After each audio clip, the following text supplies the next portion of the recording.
भोजन कभी भी सुख में होता है। मैंने कहा था ना, भोजन जिस मानसिकता से बनेगा वो भोजन प्रसाद भी बन जाएगा। अगर प्रेम की मानसिकता से बना और रोते रोते दुख में बना तो भोजन जहर भी बन जाएगा। और मृत्यु भोज में जो भी भोजन बनता है वो जहर है, वो प्रसाद नहीं हो सकता, क्योंकि कोई खुशी से नहीं बनाता। इसलिए ध्यान दीजिएगा, मृत्यु भोज में कोई भोजन खुशी से नहीं बनता है, और जो भोजन ही खुशी से ना बने वो भोजन नहीं, वो जहर है। इसलिए जहर मत खाइए। अगर कोई बना भी दिया मना कर दीजिए, नहीं ये भोजन बंद होना चाहिए। और शिक्षा तो जरूरी है ही, और लेकिन शिक्षा से ज्यादा जरूरी संस्कार है। आज शिक्षा के पीछे तो लोग जा रहे हैं, बेटों को कॉन्वेंट में भर्ती करा रहे हैं, हॉस्टल में भर्ती करा रहे हैं, पढ़ाई कराने में आदमी आगे है, लेकिन अपने बेटों में बेटियों में संस्कार कैसे देना है इसमें आदमी पीछे है। तो शिक्षा और संस्कार एक दूसरे का पूरक होना चाहिए। जैसे शरीर है और शरीर में आत्मा है तो ये जीवन है, और शरीर और आत्मा नहीं है तो ये मुर्दा कहलाता है। जिंदा को कोई मुर्दा कह दे तो मानहानि का केस हो जाएगा, लेकिन अगर जिंदा होते हुए मुर्दा वाला काम कर रहे हैं तब क्या होगा? और आत्मा निकल गई है तब तो मुर्दा है, कोई बात नहीं। आत्मा होते हुए अगर मुर्दा है तो फिर वो आदमी आदमी नहीं कहलाता। इसी प्रकार शिक्षा जरूरी है, पर शिक्षा में प्राण का काम संस्कार करता है, क्योंकि बड़े बड़े डॉक्टर इंजीनियर बन जाते हैं, संस्कार नहीं होता। आज के बच्चे कॉन्वेंट से जब घर आते हैं वो हाथ मिलाते हैं। हमारा संस्कार हाथ मिलाने का है क्या? चरण छूने का है, आशीर्वाद लेने का है, माता पिता गुरु की भक्ति वंदना करने का है। तो शिक्षा आज हम जो पा रहे हैं, वो शिक्षा जितना हमें मिल रही है उसमें संस्कार का समावेश जरूरी है। और जिस दिन शिक्षा में संस्कार आ गया उस दिन कोई डॉक्टर बने ना बने वो इंसान जरूर बनेगा। उस दिन वो डॉक्टर बने न बने वो इंसान जरूर बनेगा। लेकिन आज शिक्षा है, पर शिक्षा लेके कोई हिंदू बन रहा है, कोई मुसलमान बन रहा है, कोई डॉक्टर बन रहा है, कोई इंजीनियर बन रहा है, कोई भक्त बन रहा है, कोई भगवान बन रहा है, इंसान कोई बन ही नहीं रहा है। सदगुरु कबीर कहते हैं, मैं किसी को हिंदू मुसलमान नहीं बनाता, मैं किसी को विद्वान भगवान नहीं बनाता, मैं लोगों को इंसान बनाता हूं। और इंसान बनने की शिक्षा सदगुरु कबीर के मंच से मिलती है। इसलिए आप ABCD की शिक्षा पाइए, क ख की शिक्षा पाइए, सारे शास्त्र की शिक्षा पाइए, लेकिन संस्कार प्राण का काम करता है। जैसे अभी आप यहाँ दिया जलाए हैं, इसका ज्योति बुझा दीजिए, दिया 2 कौड़ी का भी नहीं, भले ही सोने का दिया हो, लेकिन ज्योति जल रही तो मिट्टी का दिया भी कीमती हो जाता है। इसी तरह से आदमी जब चाय पीता है तो चाय का प्याला नहीं देखता है, चाय की क्वालिटी क्या है वो देखता है। सोने के कप में चाय दीजिए और एकदम 1 नंबर घटिया चाय दीजिए, आदमी एक घूंट लेके फेंक देता है। लेकिन मिट्टी के कप में चाय बढ़िया है, कहते वाह क्या चाय है। यही है जीवन में शिक्षा और संस्कार। शिक्षा के पीछे तो आप कोशिश करते ही हैं, शिक्षा चाहिए भी, लेकिन उस शिक्षा में संस्कार चाहिए। आप अपने बच्चों को, अपने बच्चियों को संस्कार दीजिए। कौन सा संस्कार देना है? माता पिता गुरु की भक्ति का संस्कार दीजिए, राष्ट्र भक्ति का संस्कार दीजिए, समतावादी विचार दीजिए, मानवतावादी विचार दीजिए। संप्रदायवाद मत डालिए उसमें। बच्चे का जन्म हुआ, कहते हैं ये दादा दादी हैं, मामा मामी हैं, फूफा हैं, सबका परिचय करा दिया। ये तुम्हारा खेत है, ये गाड़ी है, ये बंगला है, ये धन है, परिचय करा दिया। आपने कभी ये सोचा कि हम बच्चे को ले जाएं और कबीर साहब के सामने कहें ये देखो संत सम्राट सदगुरु कबीर साहब है, ये देखो भगवान बुद्ध हैं। फिर वो पूछे ये कौन है, तो बताओ उनके बारे में, उनकी जीवनी पढ़ाओ। जिस दिन आप अपने बच्चों का परिचय धन दौलत के साथ साथ, घर परिवार के साथ साथ, रिश्ते नाते के साथ साथ अपने महापुरुषों से कराने लग जाएंगे, वो बचपन में ही वो भी उसी मार्ग पर चलने को उत्सुक हो जाएगा। बचपन में ही वो भी माता पिता गुरु भक्त हो जाएगा, राष्ट्र भक्त हो जाएगा, और वही मानवतावादी विचार का उन्नायक बन सकेगा, वही मानवतावादी विचारों का संवाहक बन सकेगा। इसलिए शिक्षा भी दीजिए, संस्कार भी दीजिए, उसे विद्यालय भी भेजिए और संतों के पास भी ले जाइए। आदमी करता क्या है, नाच नौटंकी में जाता है, बच्चे को लेके जाता है, सत्संग में आता है तो घर में छोड़ के आता है। छोड़ो कहाँ जाएगा, कहीं बच्चा सधुआ ना जाए, साधु ना हो जाए। बच्चा शराबी बन जाए ज्यादा दिक्कत नहीं है माता पिता को, कहीं साधु बन गया तो दिक्कत। कहता क्या करें, एक ही वो बेटा है, अब वो आपको बड़ा होने के बाद वृद्धाश्रम में डाल रहा है, आप रो रहे हैं, लेकिन फिर भी बेटा चाहिए सामने। तो ध्यान रखिए, शिक्षा तो जरूरी है, क्योंकि शिक्षा से आप समझेंगे संसार को, लेकिन स्वयं को समझना है और मोक्ष तक जाना है तो संस्कार जरूरी है। संसार में कुछ बढ़िया काम करना है तो संस्कार जरूरी है। जिसके पास संस्कार नहीं है वो कभी भी समाज के लिए नहीं सोच सकता, वो कभी भी माता पिता का सम्मान नहीं कर सकता, फिर वो हाथ ही मिलाएगा, वो फिर चरण स्पर्श करके आशीर्वाद नहीं लेगा, फिर वो आपकी सेवा नहीं करेगा। अगर आपने अपने बच्चे को डॉक्टर इंजीनियर बना दिया और संस्कार नहीं दिया तो वो कहेगा माँ समय नहीं है मेरे पास, ये लो 20,000 रुपये और 1 महीना में काम चलाओ, मेरे पास फुर्सत नहीं है। लेकिन आपको ध्यान देना चाहिए कि माँ और पिता आपके पैसे के भूखे नहीं हैं। वो कहता है 20,000 तुम ही मेरे से ले लो, बस तुम अपना समय मुझे दे दो, क्योंकि मुझे तुम्हारा समय चाहिए, तेरा धन नहीं चाहिए। लेकिन आज बच्चे को अगर संस्कार आपने नहीं दिया तो आपको पैसा फेंक करके निकल लेगा और वो आपको आपका बात भी सुनने को राजी नहीं होगा। आज माँ बाप दुखी क्यों है?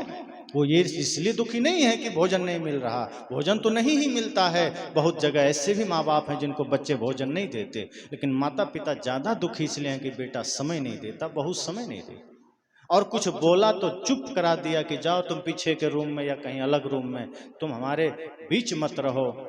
जो बच्चा 10-10 सवाल करता था माँ पिता जवाब देते थे, जो बच्चा जिद करता था वो का सब कुछ पूरा होती थी। आज वो माँ बाप अगर बीच में कुछ बोल दें तो बच्चे मुंह बंद करा देते हैं। इस सब शिक्षा के साथ साथ संस्कार अगर देने लगे तो ये सारी समस्याओं से मुक्त होंगे हम। और हमारा भारत तो वीरों की भूमि है, हमारा ये देश तो सती साध्वियों की भूमि है, वीरांगनाओं की भूमि है। हम पाश्चात्य जगत के अंधानुकरण में कैसे भागते चले जा रहे हैं? हमें तो उस संस्कृति को याद करना है जहां सर्वे भवन्तु सुखिनः का भाव है, जहां वसुधैव कुटुंबकम का भाव है, जहां चीन, जापान, फ्रांस, अमेरिका और पाकिस्तान अभी भी चाहता है हमारी सीमा बढ़े, वहां भारत सदैव चाहा है सब खुश रहे। हमारी सीमा घट भी गई, भारत आज भी कहता है सर्वे भवन्तु सुखिनः। तो भारत तो वो देश है जो सत्य चाहता है, प्रेम चाहता है, न्याय चाहता है। लेकिन उसी मिट्टी में आज जन्म लेने वाले बच्चे आज स्वार्थी बनते चले जा रहे हैं। आज उसी मिट्टी में जन्म लेने वाले लोग कहते हैं नहीं मुझे बस चाहिए देश जाए भाड़ में, यही कहता है लोग। अगर यही सोच लिया होता बाबा साहेब अम्बेडकर ने, सोचो क्या होता। यही सोचा होता भगत सिंह ने, सोचो क्या होता कि जाए देश भाड़ में, हमको तो खाना कमाना है। वो फांसी पर लटक गए, किसके लिए? हमारे आपके लिए। सीमा पर हमारे जवान 30-40 हजार में नौकरी करते हैं, कोई पैसे पर नौकरी नहीं कर रहे हैं, 30-40 हजार नौकरी के लिए वो नहीं गए, देश के लिए कुर्बान होने गए हैं। जैसलमेर से लेके सियाचिन तक बॉर्डर पर खड़ा होकर दुश्मन की गोली सीने पर खाने को राजी है, और हर दिन खबर आती है 2 जवान शहीद हो गया, 5 शहीद हो गए। किसके लिए? हमारे भारतवासी सुकून से सोएं, हमारे लोग प्रेम से रहें, और हम यहाँ जातिवाद कर रहे हैं, लड़ झगड़ रहे हैं, शिक्षा नहीं, संस्कार नहीं, धन दौलत के लिए लड़ रहे हैं, स्वार्थ के लिए लड़ रहे हैं कि मुझे दुनिया से क्या मतलब। चलो भाई दुनिया से नहीं मतलब, देश से तो मतलब होना चाहिए। देश तो आपका है, इस देश में हमने जन्म लिया है, क्योंकि एक आदमी अपने माँ बाप, अपने माँ के गर्भ से तो जन्म लेता ही है, साथ साथ एक संस्कृति के गर्भ से जन्म लेता है। और जिस संस्कृति के गर्भ से हम सब ने जन्म लिया है उसका नाम भारतीय है, उसका नाम भारतीयता है। और जिस देश में हमने जन्म लिया है उसका नाम भारत। इसलिए हम सब का दायित्व है, हम सब का कर्तव्य है देश के प्रति, और वो संभव होगा शिक्षा और संस्कार से। मानसिक पीड़ा हो रही है, कहीं आप चिड़चिड़ापन आपके जीवन में आ गया है, आप ध्यान जानिए, ध्यान करिए, आप देखेंगे जीवन में कितनी शांति महसूस होती है। तो उसकी पूरी प्रक्रिया उस पर है। तो अभी जो यहाँ आप सबने विचार सुना, ये विचार भी आपको कल तक आप सुन सकेंगे, इस पर वापस अपने मित्रों को सुनाइएगा। तो ऐसे महानतम संत की जयंती हमें ये याद दिलाती है, हमें ये होश कराती है कि हम सब भी जागृत होकर के उसी धर्म न्याय के पथ पर चलें, उसी प्रेम के पथ पर चलें, और अपने अपने हिस्से में कुछ कमाई धन के साथ साथ धर्म का लेते चलें, कुछ प्रेम की कमाई करते चलें, और बन सके तो ये कोशिश करें कि हमारा जीवन किसी के काम आ जाए। कहा है ना, किसी के काम जो आए उसे इंसान कहते हैं, उसे इंसान कहते हैं। पराया दर्द अपनाए उसे भगवान कहते हैं, उसे भगवान कहते हैं। यहाँ क्या कहा संत ने कि जो पराये का दर्द अपना बना ले वो भगवान है। लेकिन जिसको दुनिया के लोग तथाकथित भगवान मानते हो तो दूसरे को दुख दे रहे हैं। कहते हैं कि क्या करें, बड़ा दुख है, भगवान की लीला है, मतलब भगवान ने दुख दिया है, मतलब सारा काम भगवान का किया हुआ है। भाई जो भगवान करुणावान है, दयावान है, वो किसी को दुख देंगे क्या? वो तो सबका सुख हरण करेंगे। और क्या वो भगवान जो पूजा करेगा सिर्फ उन्हीं का कल्याण करेंगे? भगवान तो करुणावान, उन्हें क्या फर्क पड़ता है कोई पूजा करे या न करे, वो तो सब पर करुणा बरसाएंगे ना। तो यहाँ संत कहते हैं नहीं, जो पराया दर्द अपनाए उसे भगवान कहते हैं।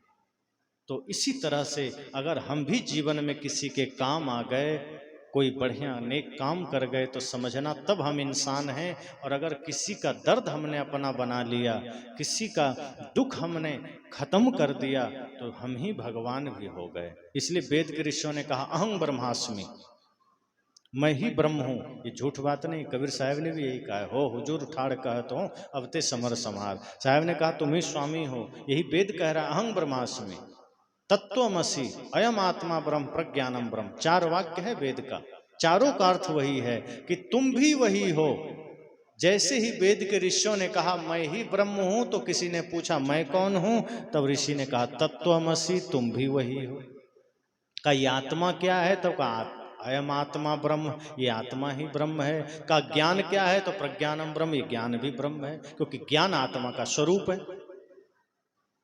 ज्ञान और आत्मा एक दूसरे का पूरक है, तो ये भी ब्रह्म है। तो वेद भी ये बात कहता है, मातृदेवो भव पितृदेवो भव आचार्य देवो भव, अहं ब्रह्मास्मि तत्वमसि अयम आत्मा ब्रह्म प्रज्ञानम ब्रह्म। तो इस तरह सदगुरु कबीर का भी विचार इसी तरह मानवतावादी और कल्याणकारी